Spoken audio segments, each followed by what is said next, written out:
Hey, welcome back to the Natural English Podcast. This is Alex. Thanks for listening today. And I am Sarah.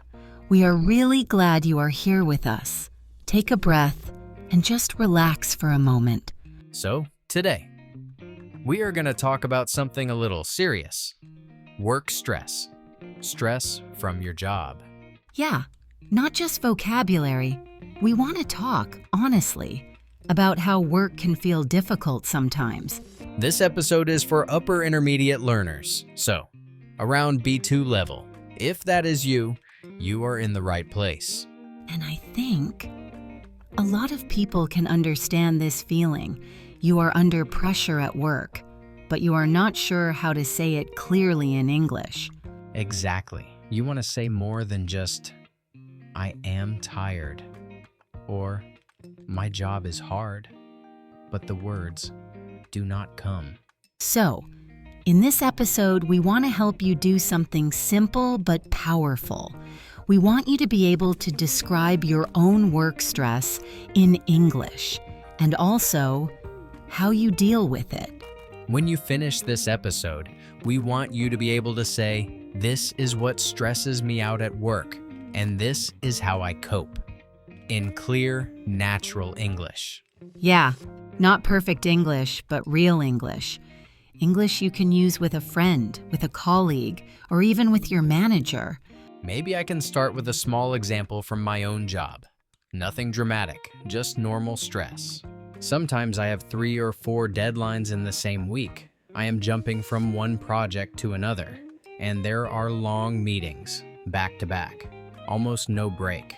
On those days I feel my brain is full. I am tired, but I still have to keep going. You might know that feeling. But then I think, okay, how do I say this in English in a natural way? Which words can I use to describe this kind of stress? Yeah, that is where some key words are really helpful. In this episode, you will hear a few of them many times. One important word is workload. Workload means how much work you have. For example, my workload doubled this month. That means you have twice as much work as before. You already heard Alex say another word. Deadline. A deadline is the final time or date when something must be finished. Like, I have a deadline on Friday, so this week is stressful. And one more word we will use a lot is burnout. Burnout is when you feel extremely tired and empty after long, heavy stress. For example, after working late every night for months, I felt close to burnout. So you will hear these words again later. Workload, deadline, burnout. Do not worry if they feel new right now. We will come back to them. And we also have other ideas coming, like how to talk about pressure and about setting boundaries. But we will keep those for the next parts of the episode. Today, we want to do 3 things with you, and we will go slowly. First, we will give you phrases to describe your work stress clearly, so you can say what is really happening in your day. Second, we will practice language for setting limits and asking for help. How to say, this is too much for me right now in a respectful way. And third, we will learn expressions to talk about how you cope, how you manage stress, what you do to feel okay again. But I want to say something important here. This episode is not just a sad conversation about problems. It is really an English practice space, a safe place to try words, for honest, real-life conversations about your job. So as you listen, you can think about your own work, your own situation. You do not have to say anything out loud. Just notice which phrases fit your life. All right, to make this easier, let us first organize the idea of work stress. There are different kinds. Yeah. In the next part, we will show you some common patterns of stress at work, like heavy workload, difficult people, or unclear expectations, all inside a simple conversation. So, next, Let us learn how to talk about different types of work stress clearly in English. We will keep it slow and practical. So in this part, we just want to give you words, useful words for different kinds of work stress. Yeah, just filling your toolbox, right? Not talking about feelings too deeply yet, just vocabulary. Exactly. Let us start with a very common noun, workload. Workload is the amount of work you have to do. For example, I have a heavy workload this month, or my workload has doubled since my coworker left. Heavy workload. I remember that feeling in my last job. Too many tasks, not enough time. Another key word is deadline. A deadline is the time or the day when something must be finished. You can say, we have very tight deadlines this week, or my deadline is Friday, and I am not ready. Tight deadlines. I'm under a lot of pressure because we have 3 big deadlines this week. That kind of thing. Yes. And that word you just used is also important. Pressure. Pressure is that strong feeling that you must do something and do it well, usually quickly. So you can say, I am under a lot of pressure at work right now, or I feel constant pressure from my boss. Let me repeat one slowly. I am under a lot of pressure at work right now. Maybe you can think, is that true for you? Okay. Another classic work stress word is overtime. Overtime is the extra time you work after your normal hours. For example, I have been doing a lot of overtime lately. Or, we do unpaid overtime almost every day.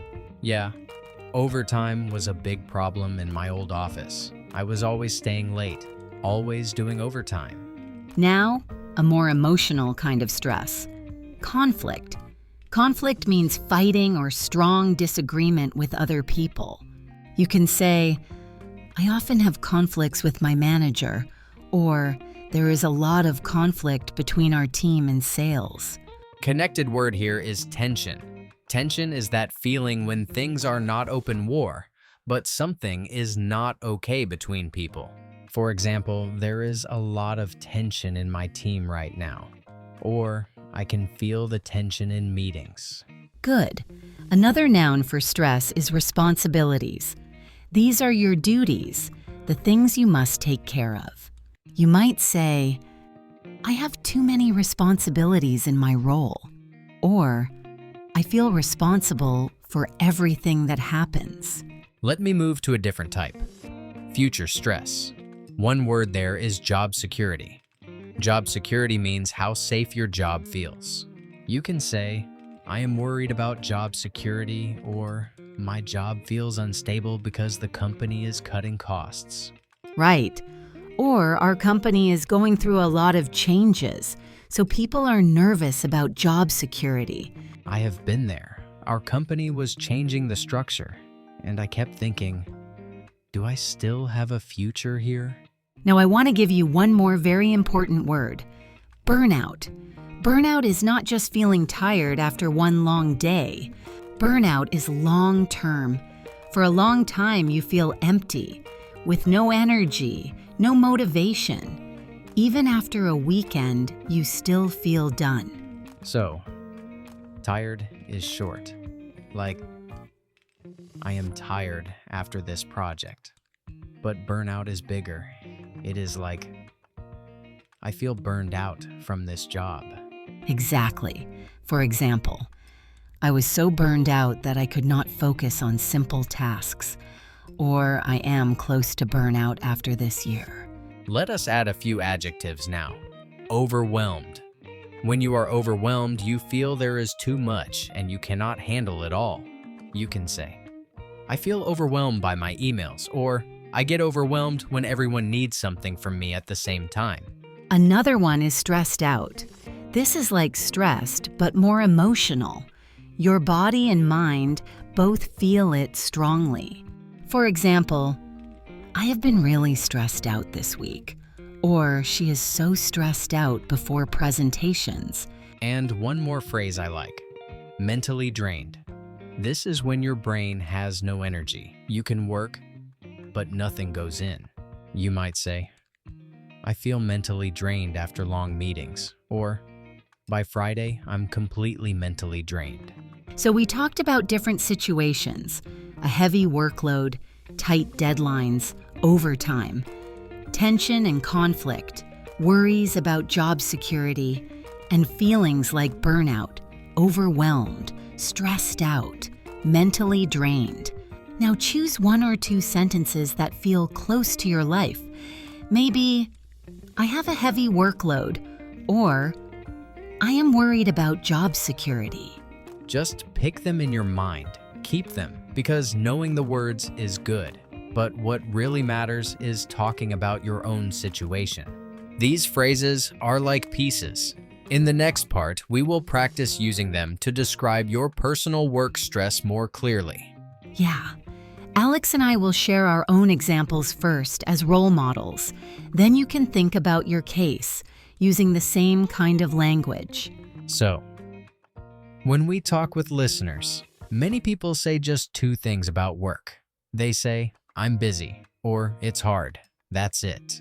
And you know, that is true. You are busy. It is hard. But it is not very clear. The other person does not really see your situation. Yeah. At B2 level, you can do more. You do not need perfect grammar, but you can give a clear little picture of your stress. I like a simple structure with 3 parts. First, the situation now. Second, how you feel or how your body feels. And third, the reason, the cause. So, 3 things. What is happening, how you feel, and why. That already sounds much more complete than just I'm so busy. Let me give you a slow example. I will speak a bit more carefully now so you can really hear the structure. At the moment, I'm under a lot of pressure at work. We have 2 big projects with very tight deadlines, and my workload is doubled in the last month. I often feel overwhelmed and mentally drained after work because I also have to answer emails late at night. Okay, that was really clear. Let me break it into the 3 parts. First sentence. At the moment, I'm under a lot of pressure at work. That is the situation right now. Then you explain what is actually happening. 2 big projects, tight deadlines. Your workload has doubled. That is the concrete picture, the details. And then the last part. I often feel overwhelmed and mentally drained because I also have to answer emails late at night. There, you tell us your feelings and the reason for those feelings. Yes. So if you listen again, you will hear some useful starter phrases. For example, at the moment, I'm under a lot of pressure at work. You can change the second part. At the moment, I'm working very long hours. Or at the moment, I'm dealing with many urgent tasks. Another easy one is recently I've been staying late at the office almost every day. Or recently I've been getting messages from my boss on the weekend. Yeah, those 2 are great for the situation part. At the moment they place your stress in time and make it sound natural, not too dramatic. Then we have a nice phrase for the reason. The main reason is that, so you can say, the main reason is that our team is short-staffed, or the main reason is that my company is going through a big change. One more useful pattern is I often feel because. For example, I often feel exhausted because I do not take real breaks during the day. By the way, one word I used, overwhelmed, means you feel there is too much. Too much work, too many tasks, too many messages. You cannot manage everything and it feels heavy in your mind. You can say, I feel a bit overwhelmed when several people ask me for things at the same time. Let me try a different kind of stress. Not about tasks or deadlines, more about people and communication at work. Recently, I've been quite stressed at work. There's a lot of tension in my team and communication is not very open. I sometimes feel a bit anxious before meetings because I do not feel supported by my manager. Nice. Again, same structure. First, recently I've been quite stressed at work. That sets the situation. Then you explained what is happening. There's a lot of tension in my team. Communication is not very open. That shows the relationship problem, not just workload. And finally, your feeling and the cause. I sometimes feel a bit anxious before meetings because I do not feel supported by my manager. There are two very useful phrases here. There's a lot of tension in my team, and I do not feel supported by my manager. Tension here means people are not relaxed with each other. Maybe they argue. Maybe they are quiet, but the atmosphere is heavy. You can say there is a bit of tension between my department and sales. And I do not feel supported by my manager is a calm way to say something negative. It is not an attack. You focus on your feeling. For example, sometimes I do not feel supported by my manager when I have problems with clients. Did you hear the soft words Alex used? Sometimes, a bit. I feel. These softeners make your words less strong, more polite, but still honest. Yeah. Saying, I sometimes feel a bit anxious, sounds much calmer than, I'm always anxious. But the listener still understands your stress.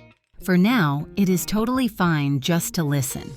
But later, you can pause this part and try to describe your own situation with the same structure. First, what is happening now? Second, how you feel. Third, the reason. Once you can explain your stress like that, the next natural question is, okay, so how do you cope with it? In the next chapter, we will look at specific ways of coping and how to talk about them in English. So, in this part, we want to move from just talking about stress to talking about how we deal with it, how we cope with it. Yeah, if you only say, I am stressed, the conversation stops there. But if you add, this is how I cope, it feels more hopeful, more positive. Maybe we can give some useful patterns, like, to cope with stress, I usually, and then you add your action. Exactly. So we will look at 3 types of coping. One is about how you work and manage your time.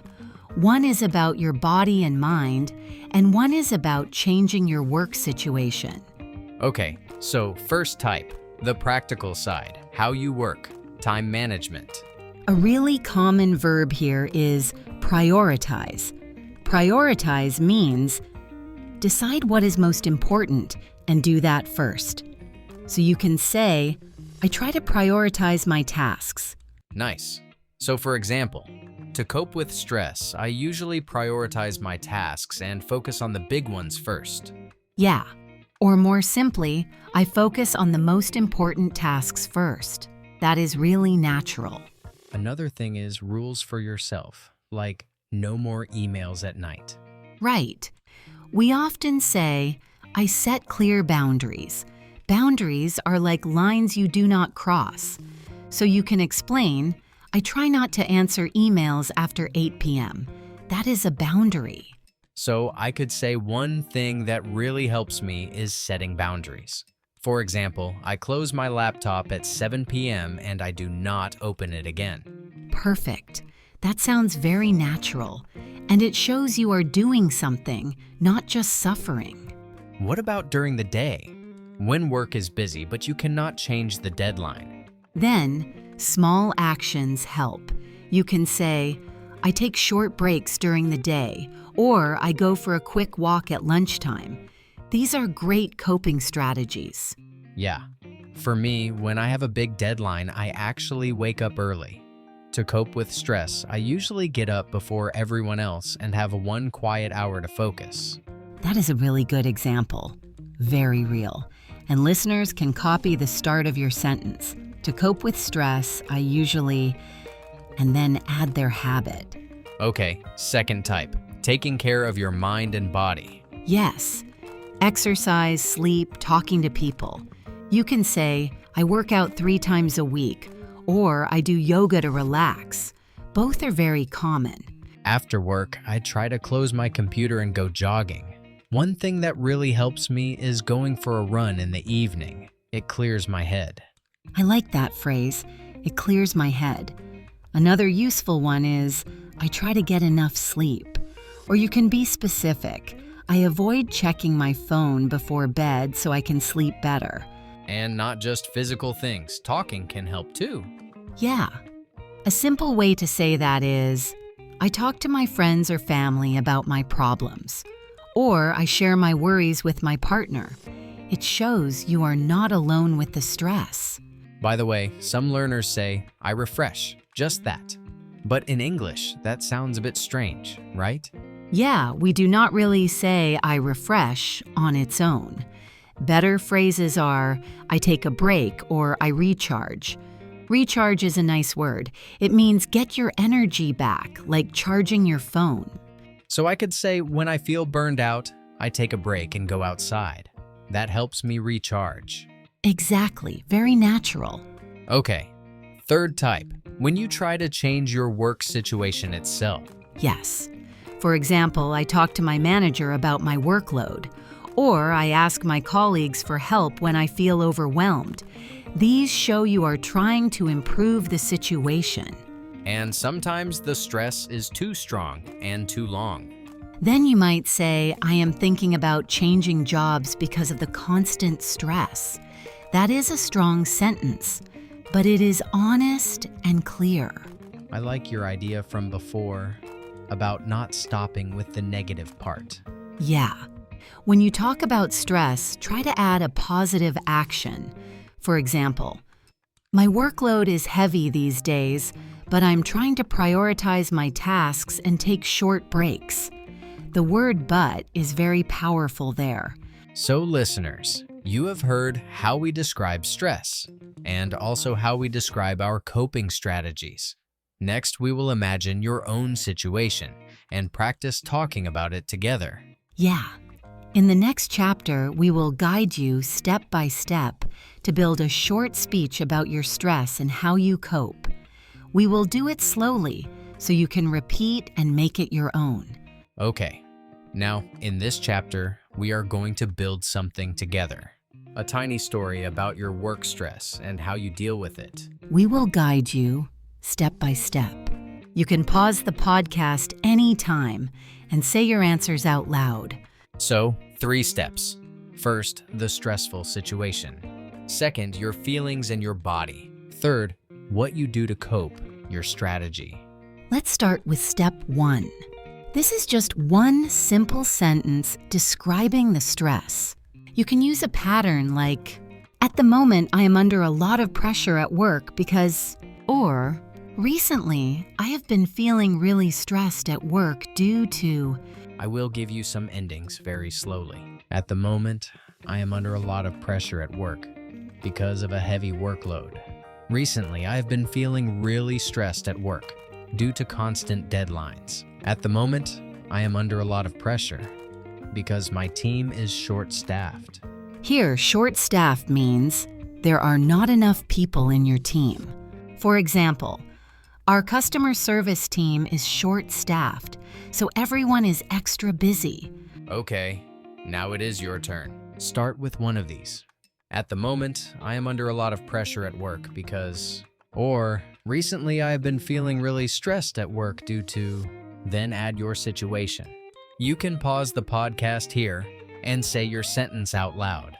All right, let us move to step 2. Now we add your feelings and how your body feels. You can start with, I often feel, or sometimes I feel. Then choose an adjective, like overwhelmed, exhausted, mentally drained, anxious. Overwhelmed means it is too much for you. Your brain feels full. For example, I feel overwhelmed when I get 10 new tasks at the end of the day.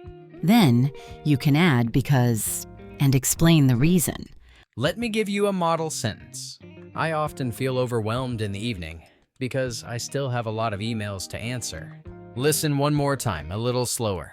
I often feel overwhelmed in the evening because I still have a lot of emails to answer. Now think about you. Maybe. Sometimes I feel exhausted in the morning because I do not sleep well. Or I often feel anxious before meetings because I am afraid of making mistakes. Now it is your turn again. Say a sentence with your feeling, then because and your reason. You can pause here and try it out loud. Okay, now step 3. We talk about how you cope, what you do to handle the stress. You can start with, to cope with this, or one thing that helps me is, or I am trying to. Then you add your action. For example, set boundaries, take breaks, work out, talk to friends, talk to my manager. Set boundaries means you decide what is okay and what is not okay for you at work.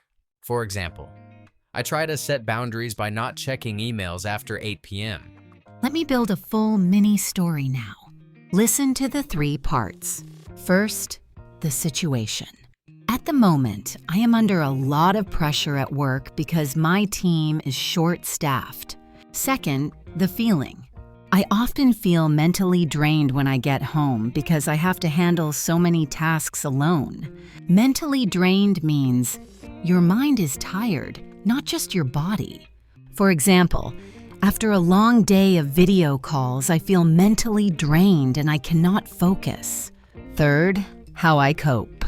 To cope with this, I take short walks during the day and I talk to a friend after work. Let me repeat the whole mini story slowly. At the moment, I am under a lot of pressure at work because my team is short-staffed. I often feel mentally drained when I get home because I have to handle so many tasks alone.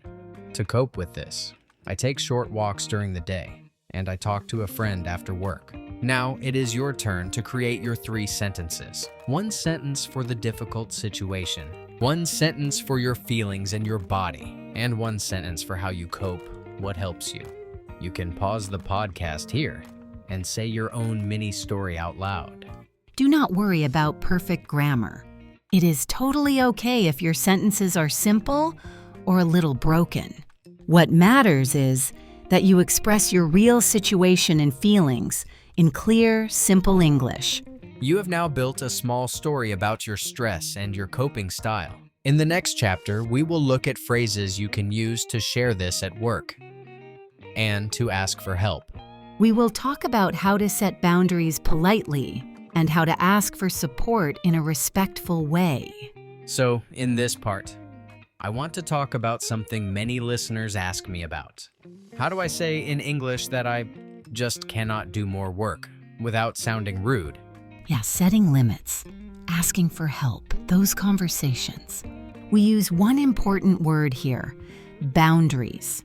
A boundary is like an invisible line where you say, this is okay, and this is not okay for me. So, for work, it could be time, or how much you do, or how people speak to you.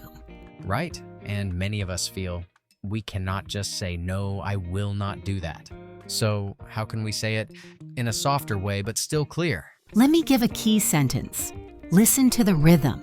I need to set some boundaries around my working hours. It sounds calm, not angry. You are talking about your needs, not blaming someone.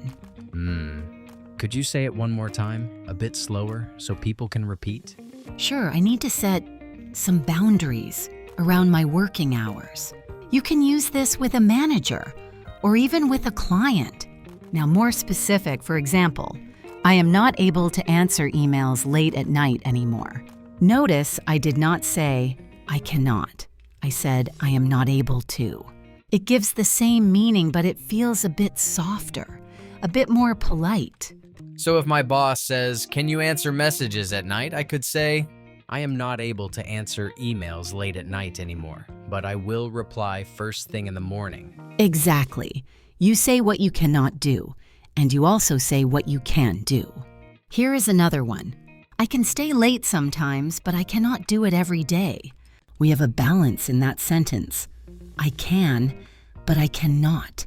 If you want even softer, you can say, it is difficult for me instead of I cannot. For example, it is difficult for me to stay late every day.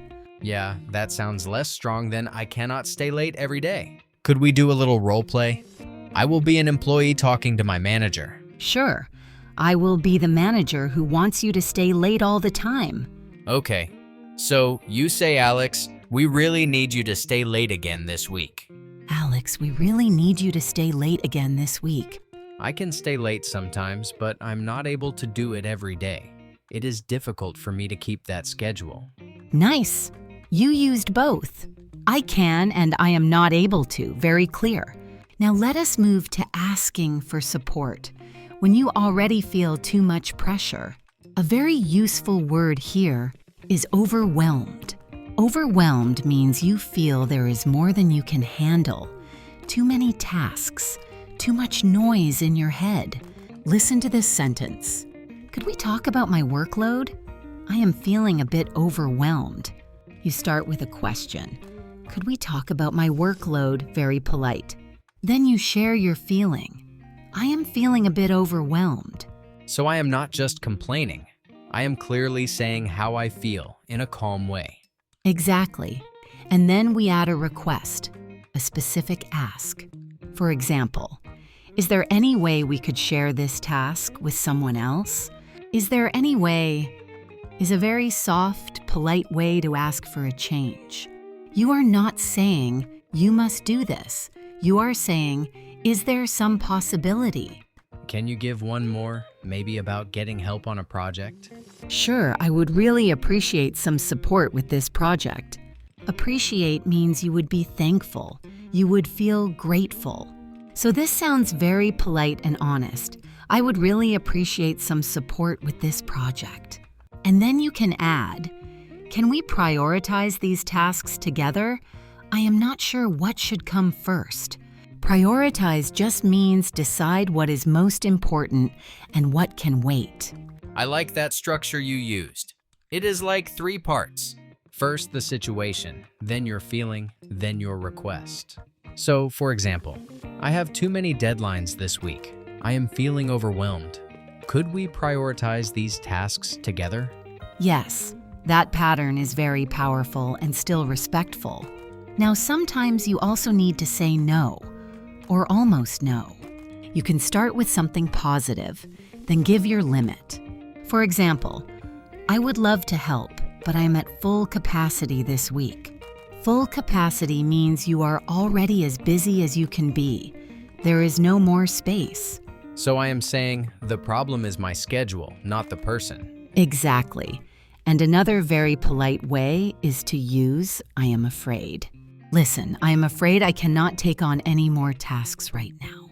I am afraid here does not mean you are scared. It just softens the no. It sounds more gentle. So, with all these phrases, it becomes easier to protect your time and your energy. Having these sentences ready makes it less stressful to have those talks. Today, we have learned many different expressions. In the final chapter, we will look back at everything and imagine real situations where you can use this English. And I will give you a small homework task. Just a little practice for you. So, we are coming to the end of this episode. Maybe just take a breath with us for a second and think about what you heard today. Yeah, this whole episode was really about one main goal, to help you talk about your work stress and how you cope with it in honest, natural English. So maybe we could wrap it up a little. First, we looked at different kinds of work stress, the words you can use. Right. Things like workload, deadlines, feeling burned out, being under pressure. One new phrase we used was mental load. Mental load just means all the things you are holding in your mind, all the planning and remembering that makes you tired. For example, I could say the meetings are okay, but the mental load is heavy because I remember every small detail for the team. Then we had that simple 3-step structure to explain your stress. Situation, feeling, reason. Yeah. So you start with what is happening, then you say how you feel, and then why you feel that way. For example, recently my workload has doubled. I feel overwhelmed because I do not have enough time to finish everything well. After that, we talked about how you deal with stress, the coping part. Phrases like, to cope with this, or one thing that helps me is. We also had, I have found that. That is another useful one. I have found that just means, from my experience, this works for me. Like, I have found that taking a 10-minute walk at lunch really calms me down. And then we spent some time on boundaries and asking for help politely. Things like, I need to set some boundaries around my working hours. Or, I would really appreciate some support with this project. Another expression we used was emotional bandwidth. Emotional bandwidth means how much energy you have for feelings, for other people, for stress. You might say, I do not have the emotional bandwidth to start a new task today. So, after listening to all of that, can you picture yourself talking honestly about your own situation in English? Not perfect, just honest, with real words for your stress and your ways to cope. To help you, we want to give you a small homework, a gentle one. First, try to make a tiny 3-sentence story about your own stress. 1 sentence for the situation, 1 for the feeling, and 1 for how you cope. For example, these days I often work late. I feel exhausted and tense. To cope with this, I turn off my work phone at 9 p.m. and stretch before bed. You do not need to copy that. Make your own version, just 3 lines. Second small task. Imagine you are talking to a colleague or a friend in English. Picture the scene. Maybe you are in the office kitchen or on a video call. Then choose 2 or 3 phrases from this episode that you want to use in that conversation. You could pick, I have been under a lot of pressure, or one thing that helps me is, or I would really appreciate some support. Just a few that feel natural for you. And the third idea, if you keep an English journal or even a notes app, you can write a short paragraph. Use the new words from today. Describe your stress, and also how you are taking care of yourself. If you do not write a journal, that is okay too. You can just say it out loud to yourself, or record a voice note on your phone. And please remember this. Your grammar does not need to be perfect. Really. What matters more is that you tell the truth about how you feel in your own words. Yeah, just talking about your stress. Even in simple English, that is already a way to take care of yourself. You are giving your feelings a voice. You are not keeping everything inside. So be kind to yourself as you practice. You are learning a language, and you are also learning how to protect your own well-being. Both are important. If you want to review the phrases from today, you can also check the episode description. We will put some of the key expressions there so you can read them again slowly. Thank you for spending this time with us and for being honest with yourself while you listened. We really hope you feel a little more ready to talk about your work stress in English. This was the Natural English Podcast. Thank you for listening today. Take care of yourself, and we will practice together again in the next episode. Bye for now, and be gentle with yourself this week.